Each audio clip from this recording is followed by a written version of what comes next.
Hey everyone, and welcome to Almost Cancelled. I am Peter, that is Connor, and we are going to talk about El Camino, a Breaking Bad movie.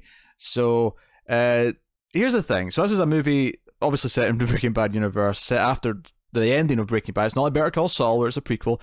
It is a Netflix movie. Obviously, this is a TV review show called Almost Cancelled, but this obviously falls into that. And I think after having watched it, I actually think the decision to put it on Almost Cancelled was the right one, because it is very much a coda to Breaking Bad, and this is kind of where it belongs, I think. So normally, when it's a movie we do, or it's a first episode, we'll do a spoiler-free section. I think for this, I'll say a couple of quick spoiler-free things, and then we'll go straight into spoilers. And the reason for that is because it is a coda to Breaking Bad, and I feel like it is pointless dancing around things. I think we can give general thoughts and feelings spoiler-free, but any sort of details, there's no point. Yeah, no, I'm seriously saying a couple of lines, like no more than that. I don't think there's any point. We can give you a general vibe, and that is it. So. This does star, of course, Aaron Paul as Jesse Pinkman. Vince Gilligan, the creator of Breaking Bad and Better Call Saul, wrote and directed it.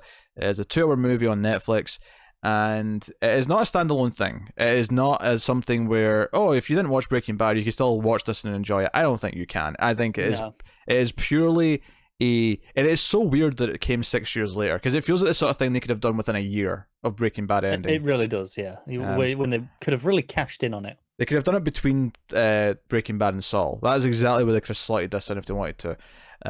But it is very much a coda to Jesse Pinkman's story, which was left, kind of open at the end of Breaking Bad. And this actually picks up right away. It picks up right at the end of the Breaking Bad story, which I was not expecting. I was expecting it to start hey, it's 5 years later, and here's where Jesse is now. And maybe get some flashbacks along the way. Which is the one thing that I actually will say about this, is that they did a good job hiding everything. Because, now admittedly, I didn't watch the newer trailer. I just saw the teaser trailer from a while ago. But I didn't know anything about what was going to happen. As every single sort of recognizable face that may have popped up, every single one was like, oh. Oh. There was one that I knew about from very early on when we heard this movie was happening. Mm-hmm. And I was like, okay, I remember that being a thing, so that didn't surprise me.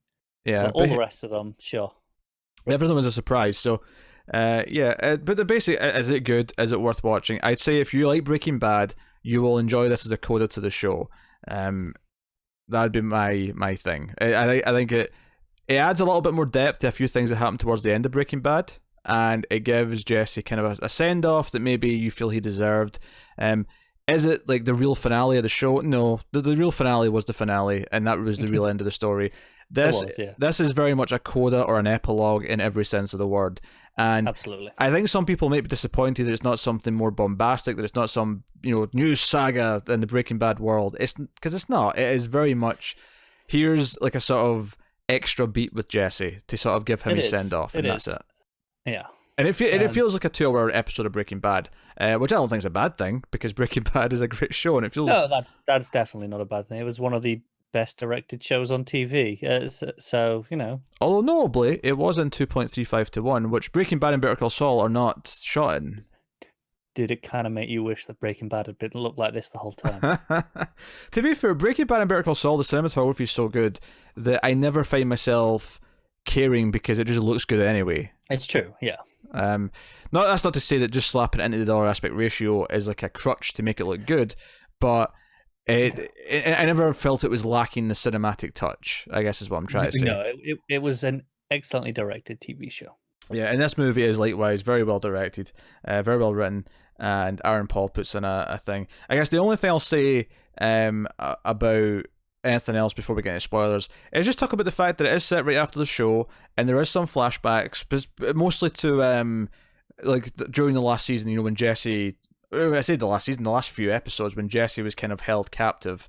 If you've seen the show, you know what I'm talking about.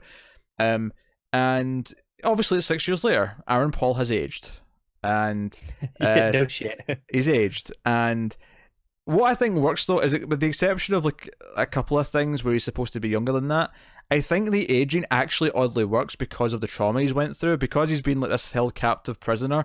It's a really shitty place. Yeah, the fact that he looks older when he gets out actually kind of works. It actually kind of like makes it feel like, yeah, he will have like grown up in a weird way after going through that. He's not the same person.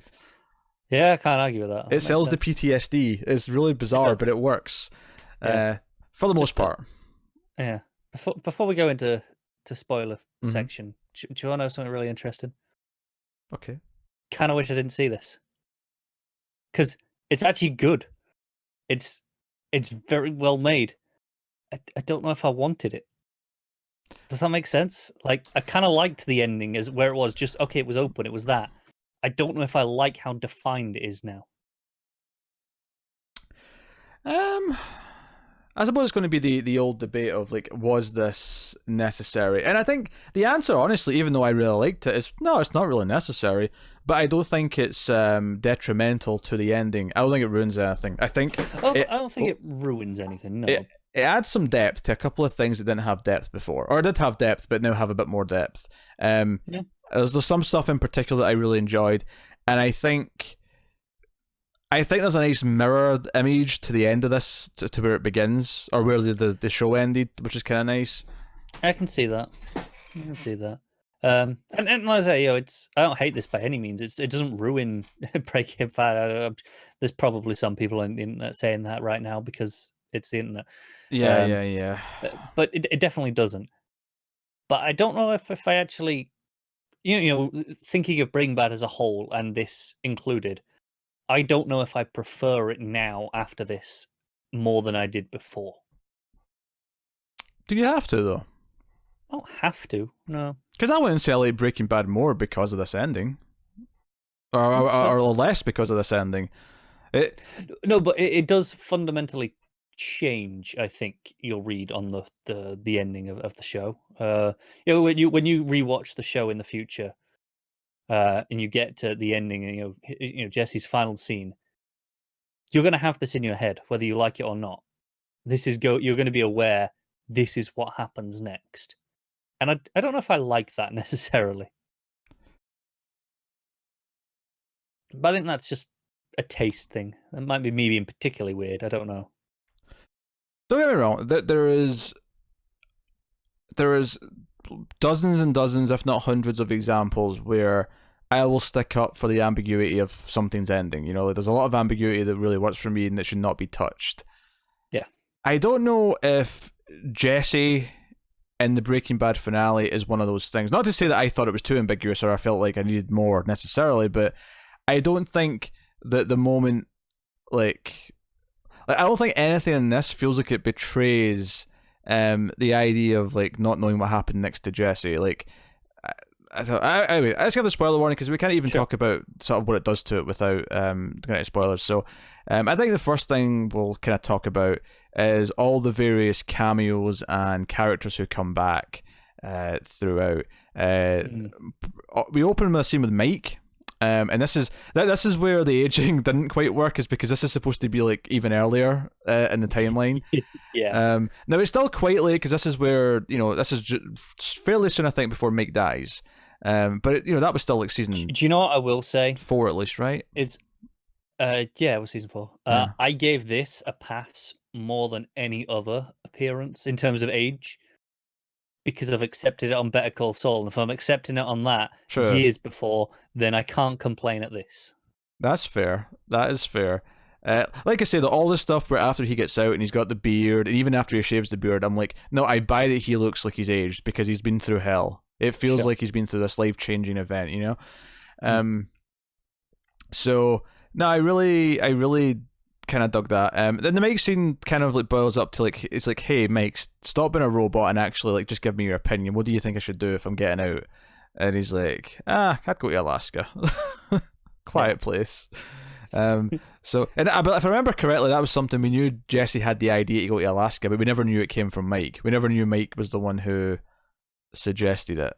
So You could be right, yeah. yeah, but so It's been a that's while. really funny to me. Oh, it has been a while. In fact, I'll say this: Netflix gave me a nice big like 3-minute recap of Breaking Bad, which was delightful because it ended with the theme tune kicking in, and I was like, yeah, that's got me in the mood, baby.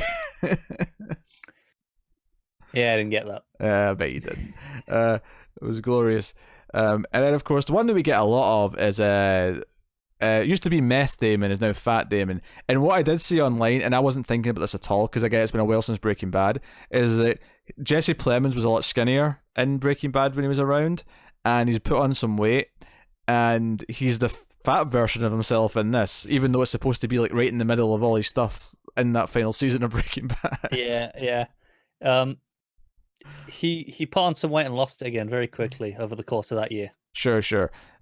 He got depressed because Lydia turned him down. He got fat, and then he got hopeful again for some reason. Yeah, and he lost the weight again. That's what it is. That's what happened. Yeah. So we got that, and that was a big bulk of the flashback story because this story here is definitely just like Jesse escaping. That the car he's in is the El Camino, and he has to try and get rid of it, which leads to Skinny Pete and Badger, and they have kind of a nice beat with them where Skinny Pete, once they realize, because we get the guy at the junkyard, who was in the show, comes by and like he's going to take the car from even for free and like destroy it, but then he detects that the tracker's been turned on, and he's like, nope. The law's coming, I'm leaving. And Skinny Pete concocts this plan to get Jesse out of trouble. And it kind of, because there was a teaser trailer, was like Skinny Pete, like sort of giving his statement. His testimony. Yeah. And we don't actually see that in the show. That was just shot for the teaser, apparently, which is cool. It's cool that they kind of set up that without actually just taking something from clever, from the movie itself. But they're shocked to see him, and he's like so distraught he can barely speak. He's he's clearly not eating in a while. He's like gorging on food and all the rest of it. Clearly not showered in a while. Oh, there was a nice transition here as well, actually, where Jesse was driving and it cut to like a POV shot at the front of the car, and it looked really fake and CG, and I went, oh, what's this CG? And then the camera pulled out and it was a video game that Badger was playing. I was like, oh, that's quite smart. That was a nice little transition. Yeah, it was good. Because I was like, oh no, don't tell me we're going with this. It's one of those things where an El Camino is a classic enough car that a bunch of these games probably have it in. Yeah. So you can do that quite nicely. No, it was nice. And he drives off and he's going back to Todd, Jesse Plemons' character's apartment to look for something. And it's as he's doing all this and he's hiding from cops that we get the flashbacks of him being taken out of his cell, because Todd's got like a personal thing he wants him to help him with whilst everyone else is away for the weekend. And he treats him like a pet. I think Todd was disturbing in Breaking Bad. I think one of the things that they add some depth here to, really, in these flashbacks and what happens here is just how terrible Jesse's time was when he was held captive and how much of a nightmare it was, and B, just how much of a downright psychopath Todd is. Like, I feel like those two things were turned up to 11 in this movie. They were pretty extreme. Yeah, because Todd's just murdered someone in his kitchen. The same way that he casual about it. Yeah, it's the same way he ends up dying by Jesse as well. So it kind of adds a little kind of ironic touch to how Jesse kills him later. Because Jesse keeps trying to ask why he killed her. He's like, "Oh, did she steal from me? Did she do that?" He's like, "No, I just found the money and I can't have her knowing." Just did. Yeah. So instead of thinking of an excuse to why he hides some money in a book, he just kills her. But the way they introduce it is so great, because you don't know what they're there for, and Jesse just walks into the kitchen and it's like, what's he looking at? And he looks horrified. Yeah, and it's like just this cleaning lady is just lying there, and like I say, he is great. Jesse Plemons is a fantastic actor, and see when he's singing in the car, and I love how the shot is just of him on his side of the car in the truck, and you think that it's going to pan over eventually and show Jesse in the other seat because of the way it's framed. And eventually when you see the whole front of the car, Jesse's not there, and then we see him in the back lying next to the dead body. Like, he's got him hiding so no one will see him.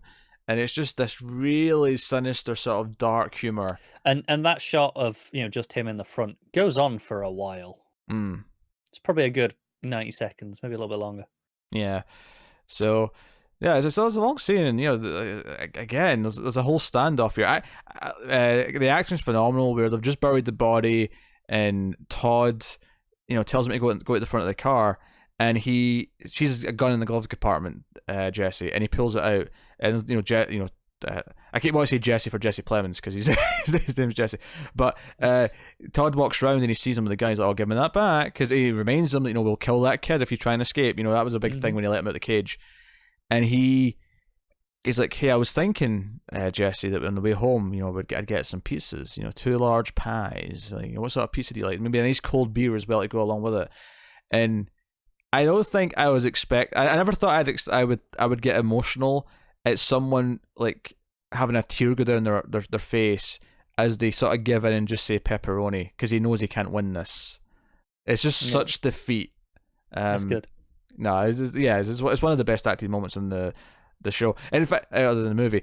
And actually, because there's a scene later on where I feel like it was old Jesse for a scene where he kind of messes up, right? But and don't get me wrong, I wasn't like annoyed by the fact that we weren't getting classic Jesse because we shouldn't be getting classic Jesse at this point. This is not Jesse in his prime. This is broken Jesse through and through throughout the entire thing, pretty much, except barring one scene where he tries to be smart and completely messes up, and it is glorious. And you see it coming, but just makes it better. Oh, of course, yeah. But yeah, so the whole thing in the apartment though is he spends ages looking for this money because Todd took his money out the books and hid it somewhere else where no one would ever find it. And we get this whole montage of Jesse tearing the place up, looking everywhere for it, and he eventually finds it in the fridge. Like he's got like the fridge door comes off, and it's like sort of like in between the trays and where the fridge door sort of front is. It's clever. And just as he finds this though, 2 cops show up to the crime because this place was a crime scene. There was like tape in the door and everything, and he tries to like hide, and there's these 2 guys, and there's this nosy old man neighbor who we saw in the flashback and then see again here, who's kind of like talking to them. But the twist is, of course, is that these 2 aren't actually cops. They're low-life criminals who just want to find Todd's money. Yes, but of course, before we know that, there's a whole standoff where Jesse has one of them at gunpoint. He's like, "I'm no cop killer, but I need you to let me go." I actually love how obvious it is from right at the start of the scene when the neighbor comes over and is like, "Oh, I told them, you're back already. You came back quick." And he's like, "Oh, I told them yesterday." And the 2 guys are just no idea what he's talking about. They're just very clearly bullshitting their way through. Which so I appreciate that we kind of and Jesse's listening to this as well. He's hearing all of this, so it's he could be put in the. I don't blame him for not, given the situation. Yeah, he's high strung. He's scared. Absolutely. Given everything he's just been through. Don't blame him for that, but it's nice that the information is there. The tension when the one guy finds him behind the wall, and he's like, "I'm no cop killer," and he's like, "Is this really thing?" The other guy though, the main guy, who sort of becomes the main guy that he talks to, and then later on like has a standoff with, that actor was actually just on Righteous Gemstones. Playing a very similar character actually. It took me a second to recognize him because he's got a beard in Righteous Gemstones, and then funnily enough, he's got a beard in a flashback later in this. But also with long hair, which he did not have in Righteous Gemstones. But I was like, man, this could almost be the same character. And Jesse like eventually starts taking the money, and the guy's like, "What are you doing?" He's like, "Well, I'm taking my half because what are you going to do? Shoot me here when there's all these like neighbors who are going to hear it? You're going to have to get out of the building without being seen. Like, you don't have a choice here. I'm taking my half." And then he doesn't like stop him, but he's like, "No, you get a third. It's a 3-way split. There's 2 of us." Like, and it's like, well, I mean, seems reasonable. Yeah, so he goes off with his money. And we don't actually know what he wants his money for yet. I mean, maybe some people guess it at this point. But I like what it is for. It's for the thing. It is, but I was going to say, even if you don't know what it's for, him wanting to get some money to get away, because makes sense. When the others setting up their plan with the cars, they're like, "Right, have you got any cash?" And he's like, "No, I got nothing." They're chipping in. So it makes sense that he's like, "I need money," and he knows this is here, so yeah, it makes sense to go for this. Yeah, which we find out later is like 8,200 they give him. That's how much they give him, just wads of cash out their pockets. Yeah. Yeah, so he looks around for this vacuum place, and it's not until he goes in that it kind of clicked for me because I didn't remember the vacuum place detail from Breaking Bad because it's been a while. But until you see the guy. When you see Robert Forster, who of course is a great old time actor, was on Twin Peaks for The Return most recently, last time I saw him. He goes in, he's like, "Hey, I need you to make me disappear," because we saw this with Walt, we saw it with Saul, and Jesse almost went. In fact, that becomes a big plot point here because he's like, because there's a big thing where he's not admitting who he is for a while until Jesse really like sort of it's like, "I'm not wearing a wire. I'm here. I've got no weapon. I just need this service." He's like, "Okay, fine, but you still owe me for the first pickup that you didn't go on.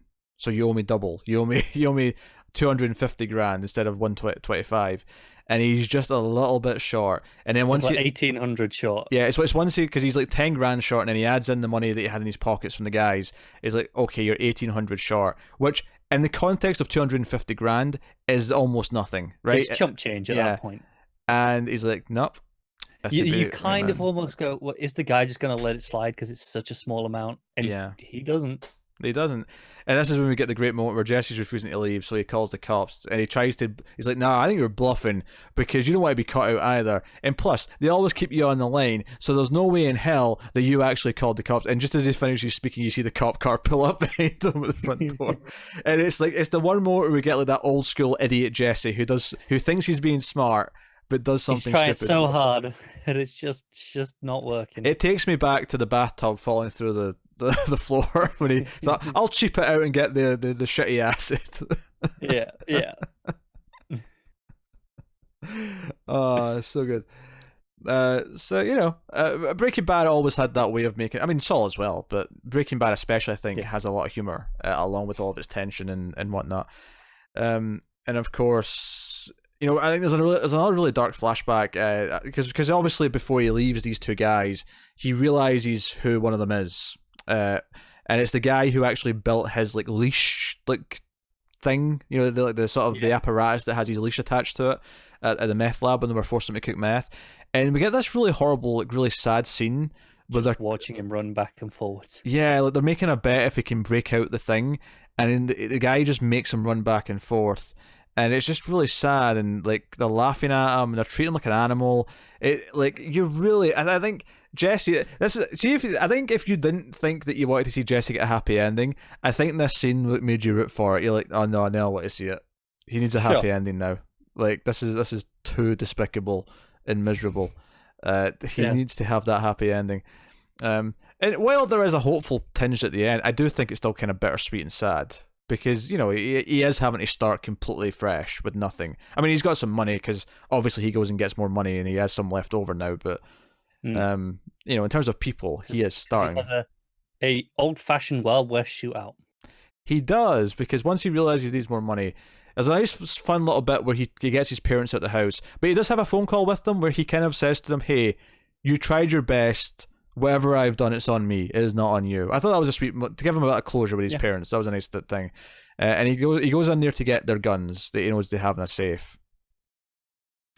And he goes over to the where this guy works, the construction place, and he's got like, the other guys there as well, but there's another three with them, and they're getting some prostitutes. And did you notice the bouncer dude who drove the girls there?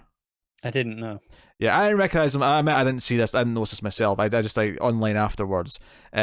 He was in a scene in Better Call Saul. If you remember back, I think it was early season 2 of Saul. You had the guy, the guy who was selling the drugs, and he wanted like Mike for protection. And there was a scene where it was Mike and two guys, and one guy was like, "This guy's not got a gun. He's not going to be useful." And Mike disarms him. It scares him all off, and he's the professional. The third guy was him. The big guy to his right was him, or left. Okay. So. That's cool. It's a really small thing, but it's there. And I never noticed this, but apparently in when the district attorney's on TV talking about looking for Jesse as a person of interest, apparently one of the lawyers or assistant district attorneys from Better Call Saul are like in the shot. Like they're just there. Just small little world building. Enough. Yeah, it makes sense. It makes sense. So I think that's actually a good point, is that if you've not got around to starting Better Call Saul, but you plan on watching it at some point, you can safely watch this without it spoiling anything in Better Call Saul. There's nothing that is like, hey, if you weren't up to date in that. Yeah. So, but he goes off and he's waiting, and we see this scene where they're running back and forth scene when he's like hiding behind the cars just waiting. And it's once the girls leaves that he goes in. And I love how this is shot when he enters. Because it's like from the behind, because they're kind of sitting in kind of a circle, kind of spread out within the room, and the main dude is the last one to see him. But we just see the other three kind of look up, and then the guy with the mustache who was at the scene with them kind of notices him, and then eventually it's Gemstone's dude who turns around and sees him at the end, and I'm like, I like the slow realization going around the room that someone's just walked in, very casually. Yeah. And he's there, and he's like, "Hey, I'm here for some money. I didn't get enough. All I need is 1,800." And the guy says, "Well, why not just ask for a straight 2,000?" He's like, "Because I only need 1,800." Because Jesse's trying to make a point. He's like, "I'm not here to kind of like try my luck. I'm here for exactly what I need and no more. I do not need to be greedy." And the second guy who was there is very annoyed because he obviously didn't get told this was thirds. He was under the impression Yeah, he'd received half. yeah. So and the main guy yells him down. He's like, no, shut up. You say one more thing. He's like, "Hey, where's your money?" He's like, "In my car." I actually thought it was weird that Jesse just offered that information up immediately without any resistance. I think, to be fair, the guy offers up his first. He's like, "Look, That's mine's true. over here." So it's kind of like, look, we're tit for tat, reasonable. Be fair with each other. And he says, "How about we have a standoff?" And what I liked about this is I'm like, man, this is weird. We're getting a standoff in like a Breaking Bad thing. I love though that it wasn't left to chance. That Jesse was never intending and actually, trusting that he was actually going to be good at this. He had, because we saw that he got two guns, and the little one was in his pocket, and that's what he uses to win. And he shoots the guy with the mustache, and then the other two are like, whoa, whoa, whoa, whoa. We're not. Don't kill us, please. Like, we're happy. We'll leave. And the great thing is that Jesse gets the driving licenses so that he knows where they all live. And if I recall correctly, this was something that happened to him in Breaking Bad. That sounds familiar, yeah. So this was a nice little thing where he's using what he's learned, and it's a nice thing. And it's a shame he had to kill someone because I feel like it's just another thing to weigh on his conscience. Of course, it is. But again, this guy kind of invited it quite fairly. He was like, "Hey, no, I could give you 1,800. I probably wouldn't even notice that, but I'm going to gamble all or nothing with life included." And it was relatively fair. Even, I mean, he cheated a little bit, but it was relatively fair. So yeah, and so obviously we have to talk about some of the other big flashbacks towards the end here, and it's coming. You see Jesse, and he's got his hair again. He's not shaved, and it's like, okay, this is further back in the timeline. He's in a hotel. He's talking to someone on the phone, probably Jane, and he comes out and he knocks on the door. The door, the next room over, and he just waits there for a second, and the door goes out of frame. So when you hear the door open, you just sort of see like Walt come out, and like what's coming. Like there's no one else it could be. This is the one I was on about at the start, where I was like, this is the one that I'd actually heard about a long time ago, that he was there on set at some point. So this is the one I was expecting. Yeah, and honestly, this was nice to see for me. It was nice to see a Jesse and Walt scene, and I think what was good about it is that well, you could say that some of these flashbacks are a bit fan service, saying like, yes, this person one last time kind of thing. I think what was neat about this scene is that not only did it kind of add more to the idea of like the way Walt thought about Jesse, which is important for Jesse's character, and kind of reflected on the past. This idea that Walt didn't even remember that he graduated high school. He just assumed that he didn't. And Jesse's like, no, you were there when I graduated, dick. Like it was full on like classic Jesse. Walt also kind of drops something that's important for him and kind of adds something to him, even this late in the game, where he says, "You don't understand how lucky you are, Jesse, that you got to be a part of something this important without having to wait your whole life." And it kind of sums up Walt's character in a weird way, that he saw this as important, not everything else he did in his life. This adds into him. It was this him because in the recap, one of the lines that it quoted. I'm gonna guess. Was it the Empire one? Yeah, it was like, I'm not in the money, because you asked if I was in the drug business or the money business. I'm in neither. I'm in the Empire business. But I think what was great about this scene though is that despite the fact that the way he treats Jesse and the attitude that he comes off with here shows how he thinks about him, he does also spend half the scene trying to convince him to go to college, where he's trying to like before he went full evil, there was like something, like he at least had the pretense of trying to be good and trying to care. He did. Definitely. And I think it's interesting from Gilligan to choose this version of Walt, the season 2-ish version of Walt, who is still sympathetic, rather than the the mastermind, goatee bald man from season 4, for example. Yeah. The full Heisenberg, if you will. Yeah. I will say it's these last couple of flashbacks where I felt, okay, we're getting a bit too fan servicey now. Okay, I can see it. Like up to this point, most of them I felt had a kind of reasonable point to it. The extended one with Plemons was obviously is the main bulk of it and has a huge point to it. A couple of the little ones. But yeah, okay, I get these. This is the one where I felt like, okay, this is just to have them on screen again together a little bit. I think it justified it for me because everyone we saw was someone important to Jesse in some way, right? You know, Walt was such a big part of why he's done what he's done for the past few years, and obviously the final one we get to see, which is partly a flashback, part of just Jesse kind of like seeing it in his head, is Jane, which was a nice surprise actually. It was nice that was the final one for me, I think, because that was the one that he like from season 2 he was in love with her. She had she met her demise in a really kind of unsatisfying way, something that Walt eventually rubbed in his face right before the end. And I think that was the moment actually where if you had any sympathy left for Walt when he says I watched Jane die and rubbed it in his face, that was like, okay, you know what, I'm officially not on your side anymore. Like I can't be. I think it justifies it for me because it's not like we got a cameo from Skylar. It's not we got a cameo from Hank. Like we didn't get these other major characters. We only got characters that were directly involved with Jesse and were important to Jesse. I appreciate that. Like there is a limit, but I think these last couple feel a little more extraneous. They're just kind of, oh well, these are important characters to Jesse, so we should do something in his spotlight moment at the end with those characters. Well, I think the one with Jane though, I think is more justifiable than Walt if you want to make that argument, because the one with Jane, it was the one time he was happy in the whole show, so that's kind of important, and B, it's the thing she says to him is about making his own choices now, making his own path. Like subscribing to destiny's a terrible idea, and ultimately that's what he kind of did. He just went along with Walter. Sure, that was his thing.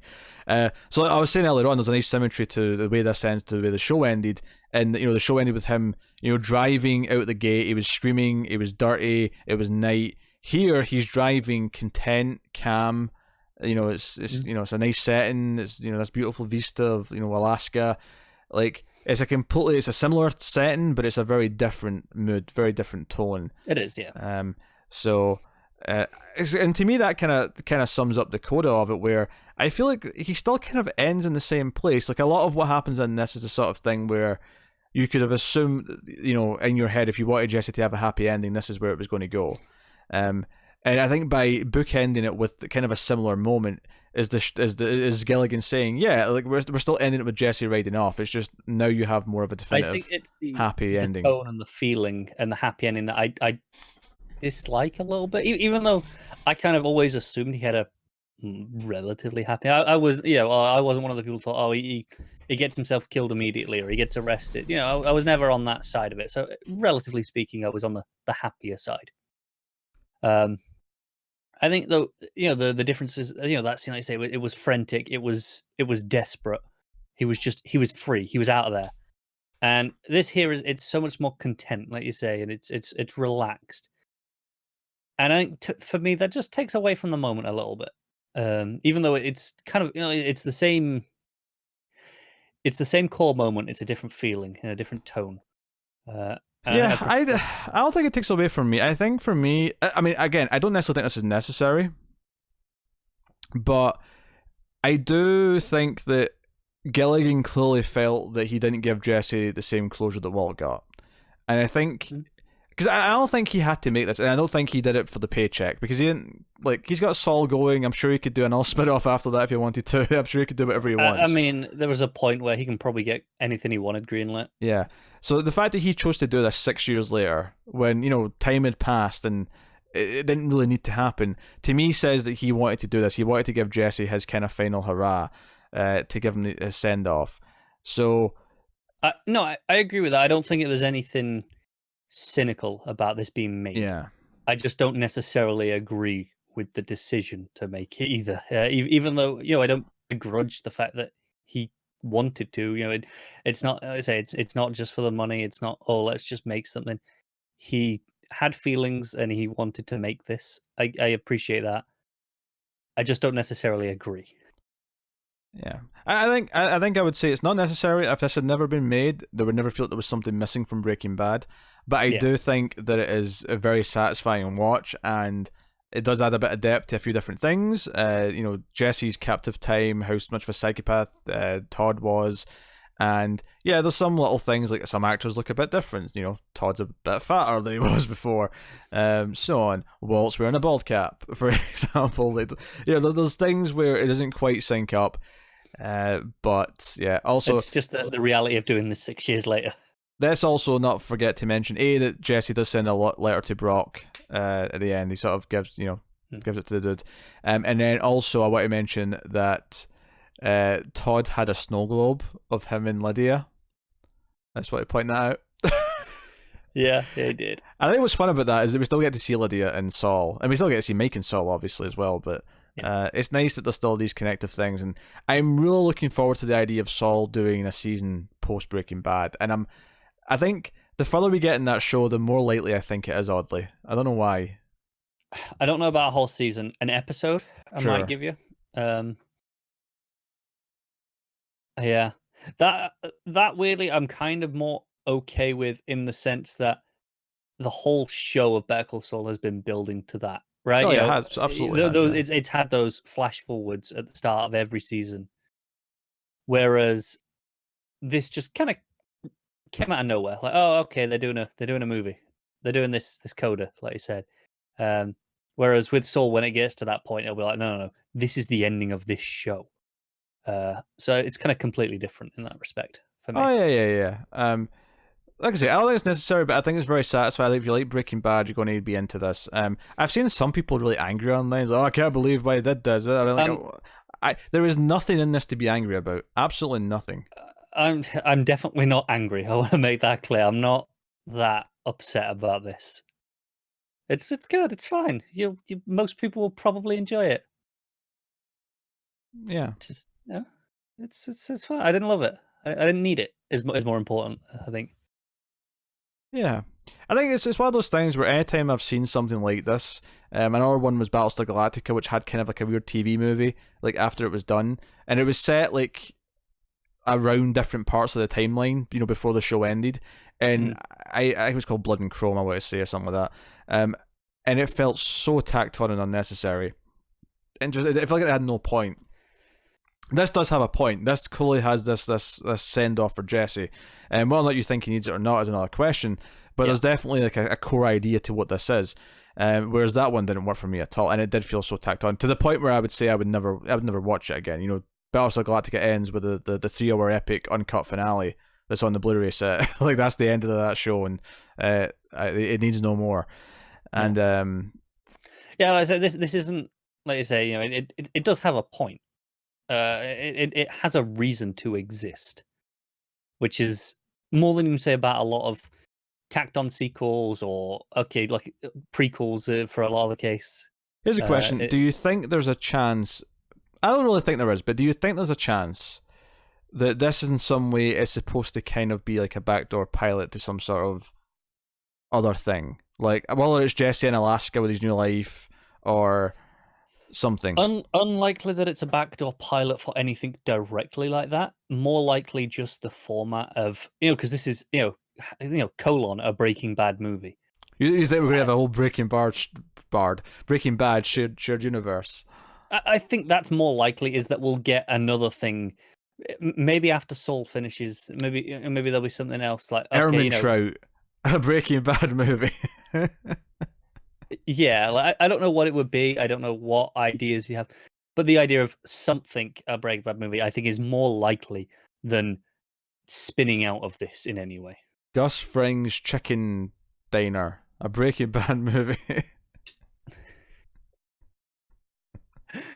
Yeah, the weird thing is, a lot of these things that we're throwing around, we're kind of getting in Better Call Saul anyway. Yeah. So it doesn't need most of these, which is why Jesse's the outlier here. Joey could do a Kim movie after Saul. Yeah, well, I almost said that a minute ago when I was throwing out a couple of things, and then I thought, I don't know where they're going to end with Kim. Oh, sure, yeah. I mean, bring it up because I don't want to be worried again. Yeah, for all we know, she could be long dead by the time the show ends. But if I'm hoping that she gets out unscathed by the end, then I could see like a Kim movie. How did it? Because especially if we're expecting the ending of Saul to be, set post Breaking Bad, and it's okay. How did he end up here now? How has all this affected him? Because I think that the ending of that show, if in an episode, 2 episodes, whatever it is in the future as it is for that show, will likely be the coda to that show in the same way that this movie is to Breaking Bad. But that doesn't mean that we might not get something for Kim, like down the line for in this format. As okay, it didn't actually fit in the show because it was Saul's show, but we have something to say with Kim. I can see that. But hey, it'd be weird to call it a Breaking Bad movie though when Kim was never a Breaking Bad. But at the same time, I will concede that. But at the same time, like it'd be weird to call it a Better Call Saul movie because no, you want the brand to like. You do, yeah. If anything, what they should do is start rebranding Saul as Better Call Saul, a Breaking Bad series. Yeah. It's kind of like how Star Wars movies, right? Like Star Wars to most people, it was it's the trilogy, or it's just the Skywalker saga, right? Which is why the spin-offs have, whatever it is, a Star Wars story, right? Mm-hmm. And I kind of feel like it doesn't matter if they're how different they are to those things. They could do something completely different to what most people think of as a Star Wars movie and put a Star Wars story on it, and you get the branding. I feel like the same applies here, where you can do something that's to do with Better Call Saul, never had anything to do with Breaking Bad directly, but you could still classify it as a Breaking Bad movie for the branding. Yeah. So there you go. I mean, El Camino, I think, is really solid. I think the direction is good. I think the performance from Aaron Paul and Jesse Plemons specifically are really good. Yeah.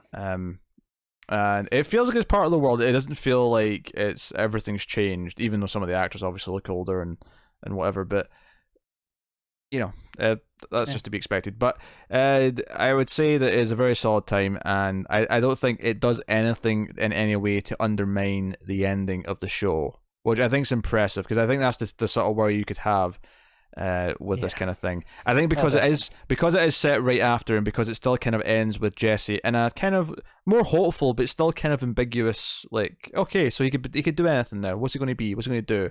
Will he go to college? Will he do something else with his life? Like, what is it? Who knows? But he's got probably a couple of $100,000, given that he doubled his money at the end after Pretty the much, shootout. yeah. So because he only needed 1,800 and he walked away with maybe another 200 grand. Well, So we know roughly, because he had 125 and then he got up to just under 250 out of the bag alone, right? He got to about 2. yeah, so 200 or so. Because I mean, who knows how much what's his face spent already? Let's assume he blew 40 already. Yeah. So he's doing all right. He's got some money to keep him going for a while. Yeah. So that is El Camino, a Breaking Bad movie. Let us know what you thought of it in the comments below. You can like and subscribe, all that stuff. Get us on the Twitters at mailed_fuzz for channel updates. If you want to support the show and everything we do here, you can head over to patreon.com/mailfuzztv, where you can support us for as little as $1 per month, and you can get some bonuses, exclusives, and all sorts of things. So go and have a look at that. Otherwise, you can check out other shows we do, other podcasts we have. We have several movie podcasts. We review a bunch of TV shows. Mr. Robot being the big one right now. Obviously, Better Call Saul we review when it's on. When season 5 is that next? Can't come quick enough. Is 5 next? Yeah, it was 4 last time, right? Yeah, I forget because it's been so goddamn long. Whatever it is, I need it. But yeah, so that's the plan. So thank you very much once again for watching or listening. We always appreciate it. Keep watching TV, guys. Have you got any vanilla?